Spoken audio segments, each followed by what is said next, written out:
Hey, everybody, it's Mark Pattison. I'm back again with another great episode of Finding Your Summit, all about people overcoming adversity and finding their way. And this week, I continue to have rock star guest on the pod like I do today. We'll get to her in just a minute. I also want to remind everybody to go over to my website, www.markpattisonnfl.com. And again, you can give this show a ratings and review through iTunes. There's a little button that says iTunes, and go over there. It's not about popularity for me. It's about inspiring others like my guest today. Also, I've got Amelia's Everest, which is my work I do with the National Epilepsy Foundation. We continue to fundraise. Amelia's Everest now has raised over $29,000. Very proud of that fact. And it's for a great cause, and certainly the ultimate goal is to help my daughter, Amelia, who does have epilepsy. And so that's been a battle. And then, of course, if you want to continue to find out what's going on with me, there's a blog called Everest Blog, go figure. And you can hear about my adventures upcoming. I'm planning to go and climb Mount Whitney. I've already done that mountain with a few people. And then go try to climb the highest mountain in Montana. And then try to climb the highest mountain in Utah before going up to Mount Everest in 2021. Okay, on that note, let's jump into the pod today. So I want to welcome to the pod Meghan Buchanan. Meghan, how you doing? I am doing really well, considering that there's a zombie apocalypse out there. But no, yeah. Yeah. So we are sitting here today. It's April 21st. And as we both know, this pod will run in several weeks from now. So we can only talk about what we know today. And what we know today, there's a global pandemic going around the world. It affected you and I, and how I found you through, I think, the power and the magic of Facebook and social. We've all had to really anchor in and stay home. Everybody knows about that. And I think we're starting to emerge out of that and come up with some really creative ways on not only doing your work, if assuming that you haven't been furloughed or anything, but also about from working out and the other things that you do. And I just want to tie the like, we're going to get into a lot of your story, and to me it's really fascinating. But how I first connected in with you is that we were both supposed to be at Mount Everest Base Camp as we speak right now. We were both supposed to leave around the end of March, and we find ourselves now sitting here, both of us in Southern California. We're only about 2 miles away from each other, and we're talking through a Zoom invite. So anyways, how are you doing? We've already gone through that, but I just wanted to set that up. And I guess the first question for you is, were you super disappointed? Was that just a big, pop in the balloon? I'm sure you were working out like an animal, just trying to prepare yourself for that moment. And then we got the news that Everest got shut down. Well, you know how, you literally, when you're training so hard for it and really feel like you're ready, you look back and you realize it's been a lifetime of training, like mentally, emotionally. Then there's the physical. And, when Nepal made the answer, I literally got my down suit like that night. And then I heard that Nepal had shut everything down. I literally felt like I was wearing my wedding dress and my wedding just got canceled. Yeah. But I tell you what, part of the reason I'm doing this, and a part of grit, is I have been through long duration challenges and made it through. And I know what that is. My turnaround time, I'm not going to lie, I was pretty upset. That Friday, I was sad. I went day drinking with some friends in Laguna. Made it a little better. But Saturday morning, I'm very good at realizing what you can and you cannot change. And this was something I absolutely knew that I wasn't going to be able to talk my way around it or through it, and I could not change it. So I woke up Saturday morning and I'm like, all right, let's make plan B. So yeah, it's disappointing, but everything happened so fast with the pandemic and the lockdowns. Any sadness I was feeling was completely run over by so much worse for so many others. And so how I'm doing, I feel so grateful to have a job that allows me to work from home right now. I'm so grateful to be in this country and us not be stuck in Nepal where they could not take care of us if we were there. I'm feeling extremely grateful today. Yeah, I think that matches with your whole motto called grit. and which is really represents growth, gratitude, resilience, integrity, and tenacity. And I love those acronyms for those words because they're all very powerful, and they kind of reflect, again, you are what you are, and you're kind of walking, talking exactly what that represents in terms of having gratitude that you are fortunate to have a job, that you are fortunate to remain here in the United States. I was also going through that same emotion. I didn't go out day drinking, on that particular Friday, but I was let down. I mean, I'd put a whole lot into it as well, and at the end of the day, it's just like, oh, man. And then I quickly started to like reposition all those things in my mind about, how do I go forward with this? And almost immediately, it was just like, this is now. It's not a cancellation; it's a postponement, and we're going to make it happen in 2021. And then I got together with my guide, Gary Madison, and we started pushing. And so now that kind of goes into that next word after gratitude, which is resilience, right? Yeah. And going back on some of the things that you've had to deal with over your life, not only on the mountain being closed down and surviving this pandemic, but also some of the things that earlier in your life, through having dyslexia and overcoming that, and literally becoming a rocket scientist. I've never dealt with anybody. You're amazing. You're an aerospace engineer. You're a venture athlete. You're a speaker. You're basically Superwoman. How you had to be resilient while having your integrity to get where you are today. That is a great question. And, in the dyslexia as a child, I think really built my foundation of who I am in the core of having that resilience and to be in the perseverance to push through things. As a little kid, we discovered I was dyslexic because I actually had a second grade teacher who did not like me. He was not a good man. And he would yell at me in front of the class. That's when you learn you're starting to spell. I actually started reading when I was 3. I started programming a computer when I was 5, but I couldn't spell. I started having a lot of problems. He would chastise me in front of the class, call me an idiot, call me retarded, yell at me to the point where I refused to read. My parents picked up on this quickly, and they knew that I was intelligent, so they sought help. And it turns out, we're so sorry, Mr. and Mrs. Buchanan, your daughter's dyslexic.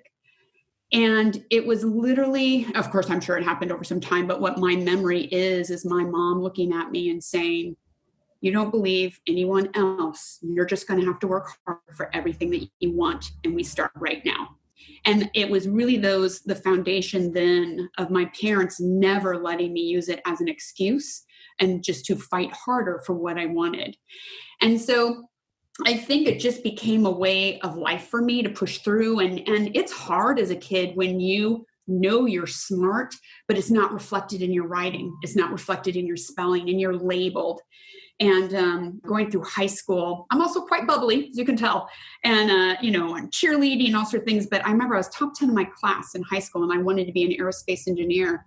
And I remember my counselors at the time telling me, "Oh, honey, you could marry well, or you should go into communications." And I'm like, I took the highest math class in my junior, like, what? I don't forget you guys, I'm doing this. And so, again, just a lifetime. And then being a woman in engineering. There's so many stories with that as well. Breaking through the barriers, right? Yeah. And the stereotypes and which are still there today, which blows my mind.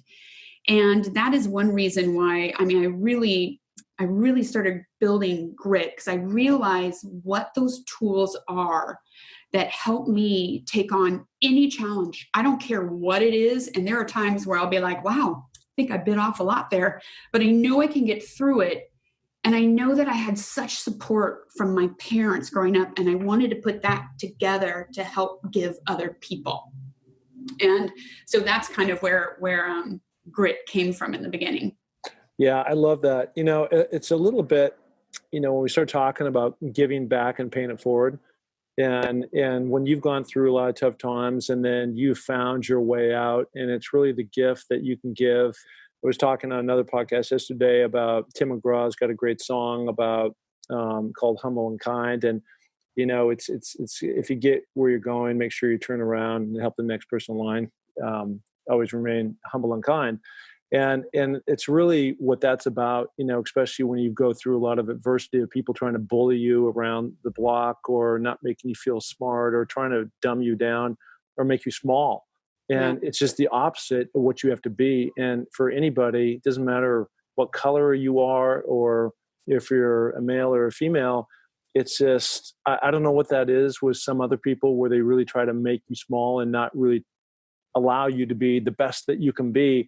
And then you got to have that mental fortitude to like break through those barriers and like, you know what, whatever you're saying is just noise. I don't want to hear it because I'm going to go do what I got to do and live with it. Right. We've all dealt with that in some way. And the people that have a problem with others is because, again, they're struggling themselves. And that's just engineering. I go now and I speak to women's groups, especially in tech. And one thing I talk about a lot is, stop tearing each other down. And this applies to anyone and everyone, but specifically I talk about women in tech too, because there are so few in STEM. And I always tell them, I'm like, stop tearing each other down. It's hard enough out there. There is always, and this goes to anyone, there will always be someone prettier, funnier, smarter, faster, whatever it is, there'll always be someone. Have those people surround you, help lift those people, work together. I think people are so afraid of losing control over their little bubble that they have to just trounce on other people. And we've all experienced that as kids. And I luckily, again, had such amazing voices of reason and strength in my ear of my mother and my father. And again, I'm so grateful for that. That is what I want to help really give other people. And teach them to become that voice for yourself. Because that's definitely what you have to do as you become an adult, is you've got to be able to, well, I'm not gonna lie, sometimes I call my mom still, but you've got to become that voice for yourself until you kind of fake it till you make it. You keep telling yourself until you truly connect with it yourself and you live it. Yeah, I think along those lines too, I think there's this whole notion about aligning yourself with the right people to get you to those spots too, and of positivity. I know you're a positive person. John Wooden had this great quote about, if you want to improve yourself, improve the 5 friends around you and constantly reevaluate. That doesn't mean you dump your friends. That just means go find people that can lift you up. And you should be, I'm not going to call it the dumbest person in the group, but the other people should be stretching you in different ways that you haven't gone before. And that's really what creates the lift. But it has to be that mutual and common goal of achievement and going in a whole different direction and where you want to go, not pushing you down to nothing. Isn't that crazy? Because so many people forget about that in their career and daily life. When you're on the mountain, you're mountain biking or you're hiking or you're doing an expedition, you're so open to learning from the people better than you. You want to ride with the people better than you, but somehow human beings forget that in their career and personal life, but they accept it on the mountain. That's really true. And speaking of that, we'll do a little crossover here. So again, I want to go back, and I mentioned about my connection with you was I saw that you're going to be on Everest, and Everest becomes a small community. And you and I were both going to be on the south side. And so it just was interesting. I always find it interesting when a woman is deciding to take on Mount Everest or any of these mountains because they're intense, they're uncomfortable. And not to stereotype, but generally speaking, there's for every 10 guys, 20 guys that are up there, there might be one girl. And so the question is, what's that drive behind that person? And so I'll ask you, you've got this big goal out there, similar to mine, to climb the 7 summits and eventually go on to the Grand Slam, which is skiing to the North and South Pole. And that has to come from somewhere, because that is such and I'm talking from experience because I've gone to do this, and I've got my own story, and my story is of adversity, and through that adversity, putting out a big goal, a stretch to kind of land me where I am today, 6 of the 7, and I've done a couple of these twice. For you, where did the whole genesis of this idea come from? Great question. You're like, what is the fire in your belly? And that's, I'm glad that you use that word, because I think that is the word that you need to have, or that is the descriptor, because it's too hard, it's too nasty, it's too cold, it's too. Yeah. And you fill in the word, to not have that fire, because there's just so many things you have to overcome and obstacles and everything else en route to climbing all these different mountains. Yes. And so, I mean, of course, we all have such a long story. I'm going to try to cliff notes this. So I started hiking outdoors when I was 8 with my father. And my father was my best friend. He was a brilliant engineer, loved the outdoors. That's where I learned a lot of it from. And we spent a lot of our time, that was his and my thing. And we actually, the first time I did Kilimanjaro long ago, I think it was like 29, did it with him. And it was such an amazing, amazing experience. And my father had a accident and passed away about 3 years after that. And that forever will be such a memory. And I lost a lot when I lost him. And that's when I kind of started really looking more into, I'm going to keep this going for us.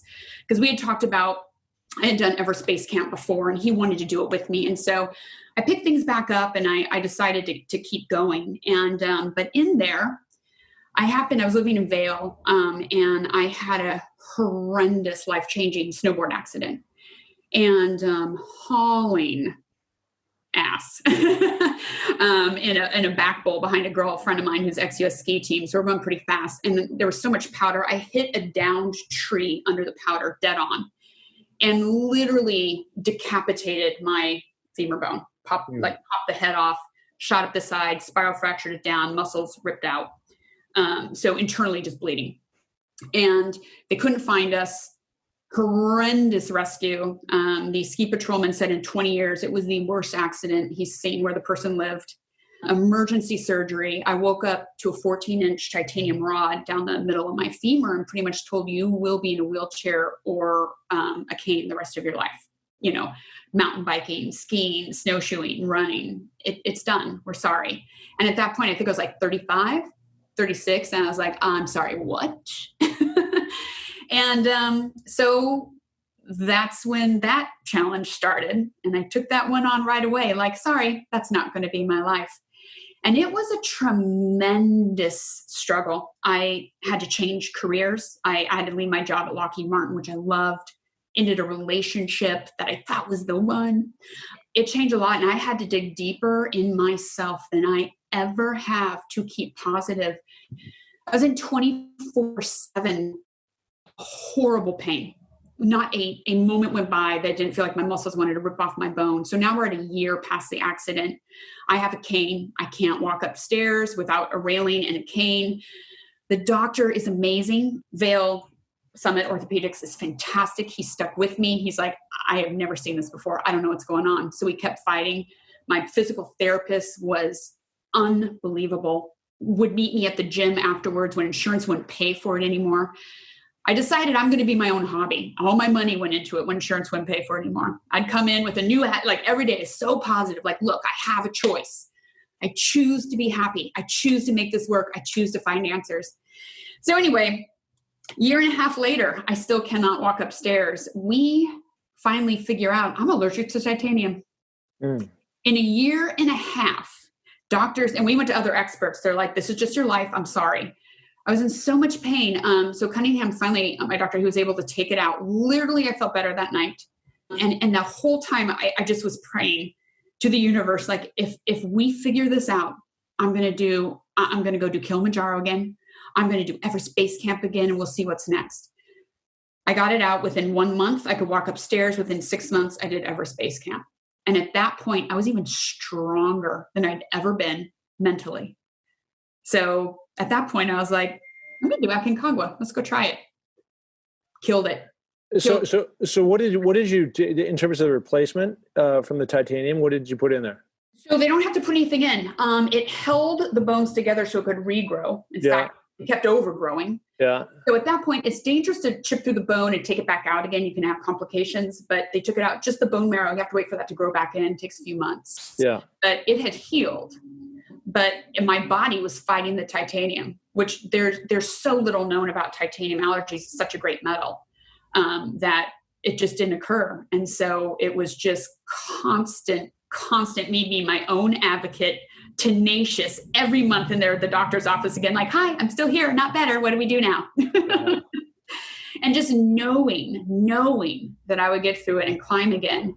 And after Aconcagua, I met a girl. It was her 7th summit. She was 29 years old. I was like, when did you do Everest? Yeah. She's lineage of Sir George Hillary. So it was a sponsor. I was like, oh, okay. She's like, how was Aconcagua? I said, I hate to say this, but I mean, it was challenging, but it was fine. It was easy. She's like, you can do Everest. Go do Denali and then go to Everest. And so that's when I was like, I'm doing this. All right. So how many mountains have you done? So I've done 4. I got to make sure I'm right on this. I've done 4. Everest was going to be 5. Okay. So you've done Kilimanjaro, you've done Aconcagua. Elbrus in Russia. Yes. Which was, I call that the luxury one. And then it was delightful. And then, yes, I did Denali last July. Okay. Yeah. Denali is an absolute bear and beast. I was up there 2018 in June. And we didn't get up in 2017 because of weather. And it's just one of those things where I'm so glad to have done it, to say I never have to go back, just because it's so unpredictable and everything in every way. You've got this really great, I think this is a quote, or if it's not a quote, I'm going to make it your quote, called fail and fall, but we have the choice to get back up and be positive. And that sounds exactly what you did. You fell on that snowboard in Vail, in that back bowl, a very challenging time. And only you know what that pain was to have gone through, to go through all those surgeries, to be walking with a cane, have that titanium in, causing all that different discomfort, and then having another surgery, ripping it out, and then trying to rebuild. And that's you. That's all you, but to go in and take those things on, I think you do have to have that right kind of mindset, that mindset of positivity on that you're going to get there, even though you have all these setbacks, right? And that's where I think a lot of people sometimes give up. And that's where, others like yourself keep going. It's just like, it's a benchmark, but I'm going to keep going. And that's something that I try to teach. I've been speaking to kids forever. Now I've really branched into the big people.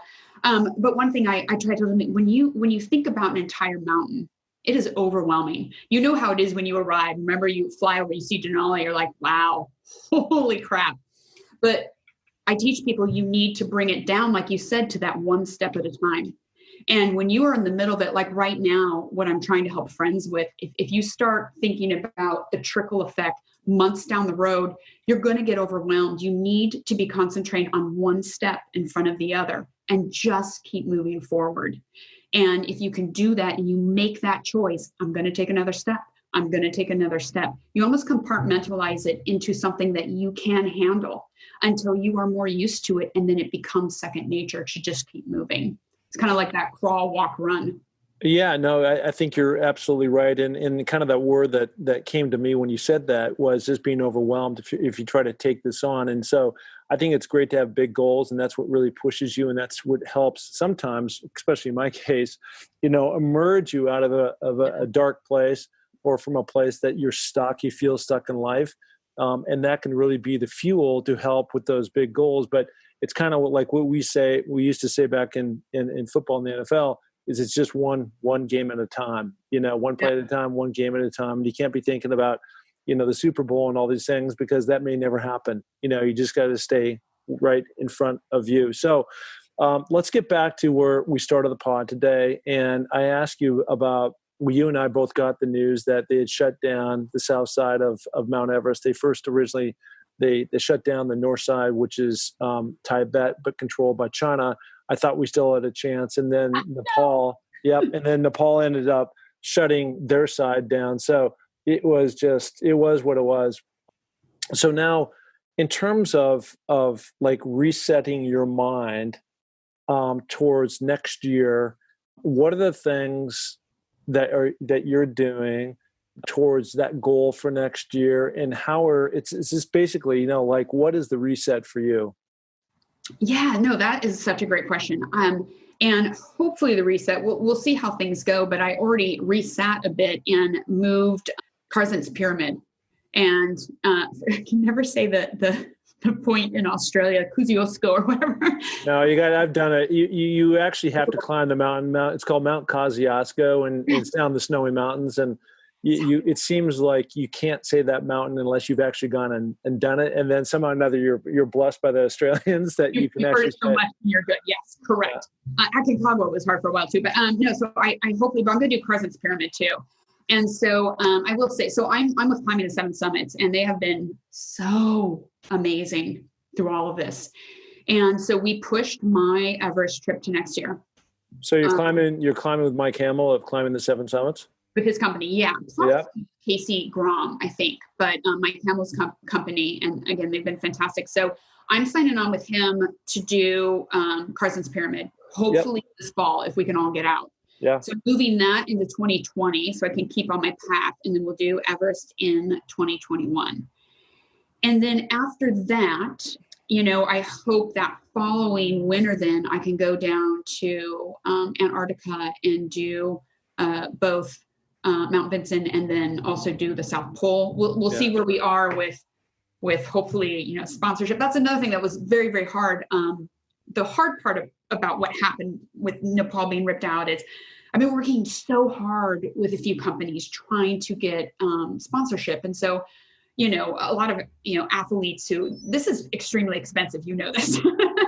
And, well. Yeah. And I'm lucky to have a great job and have afforded most of it. But now we're getting into a point where I think it's really expensive. Yeah, it's really expensive. So I'd like to help them. So anyway, you get to the point and a couple companies are like, you know what? We're on. So I've got product and we're like, get through Everest and then we'll start talking. And then, that all gets slowed down. But, I'll deal with that. It's what the universe brings you. So hopefully I'll be able to then go do South Pole and Antarctica and then wrap it up with North Pole. Yeah. I think each one of these things, you set goals, then there's setbacks. I've done some mountains, I've got pushed back. I thought we was going here, then we got pushed back because of the coronavirus, all this stuff. And I've really changed my mindset to opportunities, right? So it's another opportunity to be bigger, faster, stronger, more knowledgeable with the mountain, so it's kind of like, what can I do to make this a better situation? And I think that translates over to people in their careers right now that might be in a situation where they're furloughed or laid off from their job or something. And I believe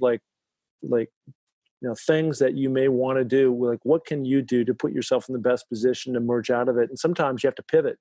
I mean, I've had to reinvent myself multiple times. It sounds like you've done the same thing, right? And so when you take that pivot and you apply it towards something and give a stretch, understanding that things don't always come, immediately. I mean, you're still on this quest to do this climbing goal, very similar to mine. And this whole quest for me started 8-9 years ago, and it keeps getting stretched out because of things that really are out of my control, Mother Nature, right? And other things like that. And so when you start talking about going down to Carson's Pyramid, so that's in Papua New Guinea, and that's a very exotic climb. I'm actually probably going to go down and do that as well. I've already done Kosciuszko, but when you're thinking about that, are you shifting like your workout schedules at all? Because the gyms are closed, and you and I are both sitting here in Southern California, so there are mountains, but not really, around us. I mean, how are you like reshifting the way you're trying to stay, fit and mentally sharp as you've had to reset everything? So yeah, that's a great question. For the first couple of weeks of lockdown, I literally was running myself like you take a puppy lab out, because I was so trained up for Everest. I had so much energy that I had to run it off. But now I've switched. I think I was telling you earlier, I made my little home studio.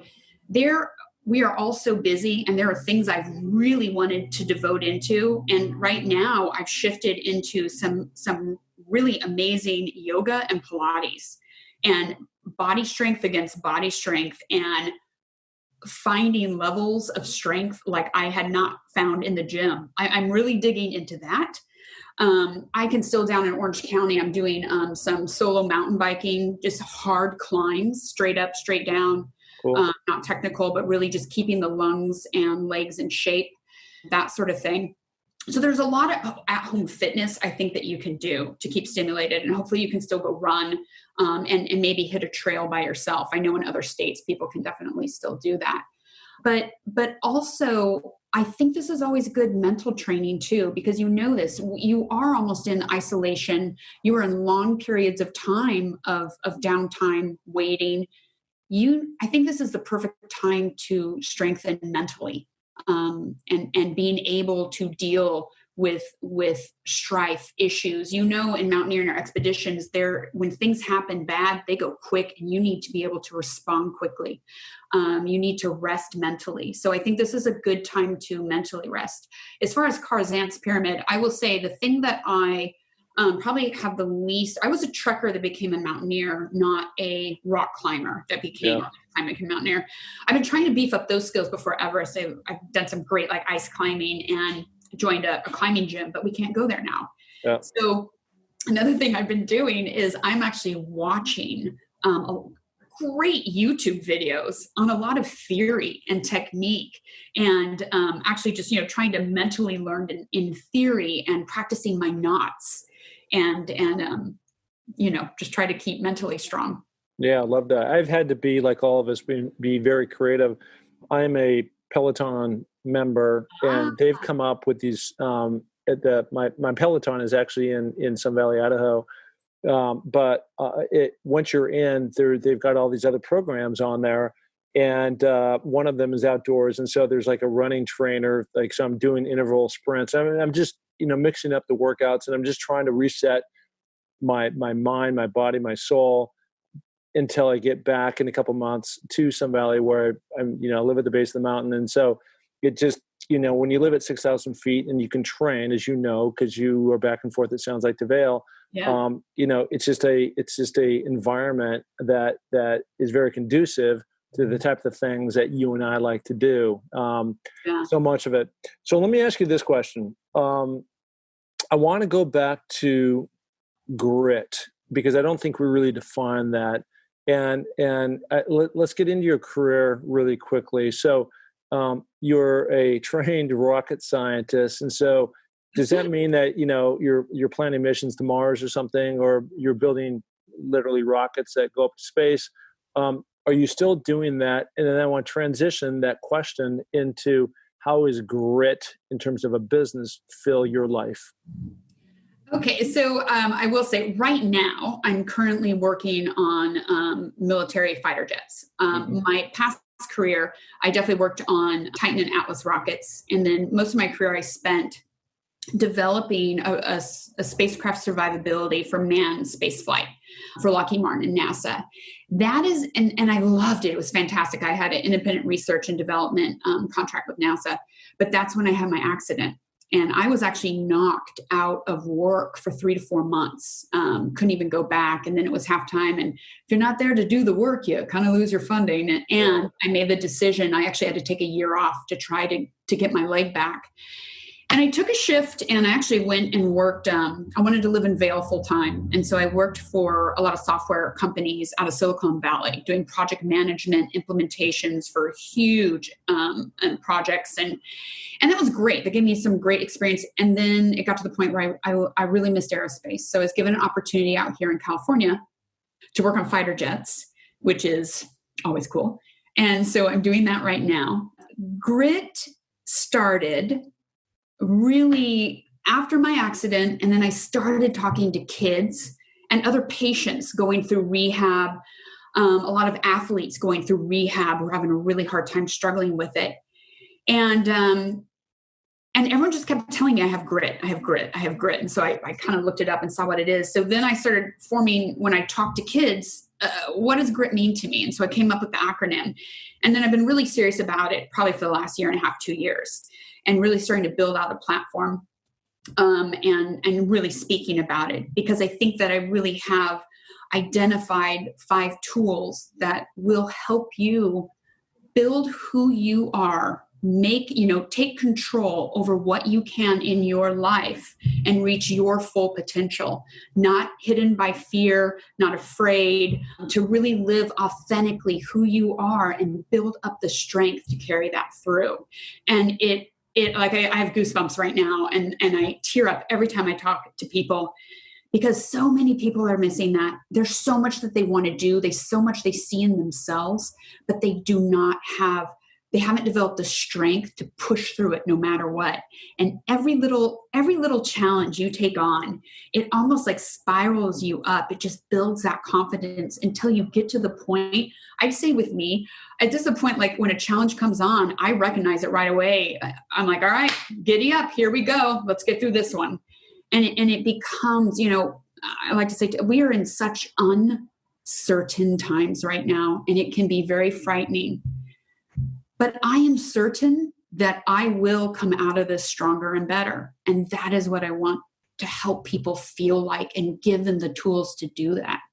Yeah, I really believe it's stepping into the fear. I talk about this a lot, and I take that from my own standpoint, because it's all the things that typically hold you back because of that word fear, that don't allow you to go out and pursue the dreams that you've had, probably from a little kid.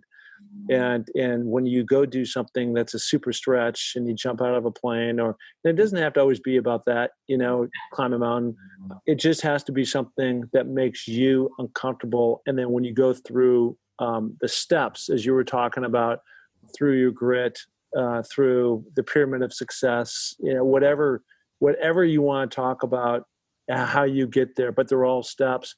And in order to get there and really understand those steps, you have to love the process, because if you don't, you're going to quit. And that's the whole point about when you get in the mountains, especially, you can't quit, right? It gets hard. And there's times when Mother Nature forces you to turn around, but you got to be resilient to come back. And the last word in your grit acronym spelling, again, it goes back to tenacity. And I love that word, because when you have tenacity, I think of a lion. And a lion is just, the tenacity of a lion of just, no matter what, you're going to just be on it, and you're going to go after something. You're not going to quit. You're going to have negative Nellies around you. And you got to figure out, by putting positive voices in your head and going through these steps that you were just talking about, that's going to advance you and accelerate you to whatever you want to do in life. And it can all happen. It doesn't mean that, a lot of the stuff that I've done, there haven't been any financial rewards for me. It's cost me a shit ton of money, right? And that's what it's done. But the experiences that I've gotten out of life, and the gifts that have come back to me in so many different ways, have been something I could have never, ever, ever thought about when I was so focused on me and just what I was trying to achieve in terms of a big stretch and a big goal. Yeah. And it's exactly. And what I love, there's so many great parallels with hiking a mountain, with so much of what you want to do. It's also like, you can't fake it. You can't have someone else do it for you. You need to have put in the time and the work and be prepared. And that's like other things in your life. And again, I love that analogy, because it is one step at a time, and you are going to fall down, and you need to get back up, and you grow that deeper person, because in the breaking, we find out who we are, and we are given the opportunity to get back up and be stronger.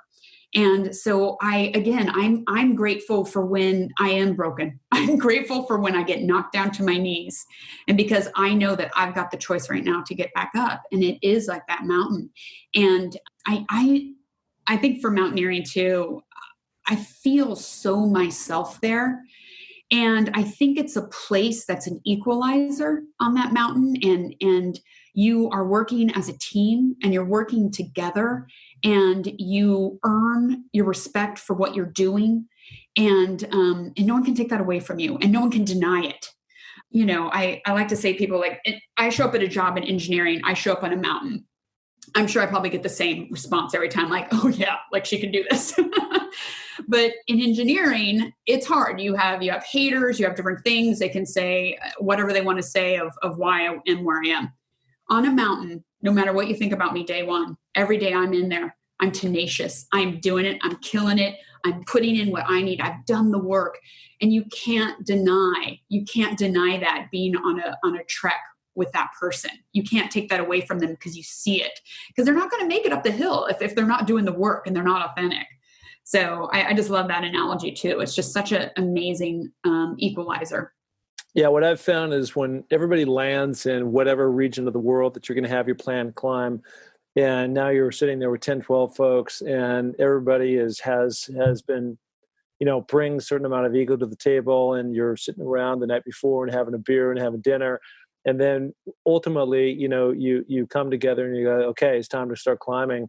And usually all that sorts out like who the real personalities are. And, within a few days you kind of see, that always makes, okay. So where can people find you to be inspired and get more grit in their life? That is awesome.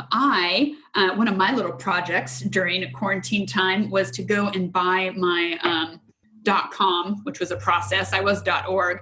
So where I'm going to be is www.grit, which is GGRIT.com or .org, either one. Yep. Okay. Awesome. Well, listen. Oh, sorry. Link to Instagram and everything else on there. Sweet. I so appreciate you coming on the pod today. And I'm really excited and look forward to watching you train for the next now 12 months-ish, maybe a little bit less at this point. And then connecting with you at the Everest Base Camp. So it'll be a lot of fun. And we can do another pod at Everest Base Camp next year. Woo! We can do, we'll do Himalaya Tea Time podcast. We can drink a lot of tea. I've never had a cup of coffee in my life, if you can believe that. So the Himalayan tea time I am totally in for. So on that note, Meghan, thank you so much for coming on the pod and I appreciate it so much. For chatting. Right on. Take care. Take care. Thanks.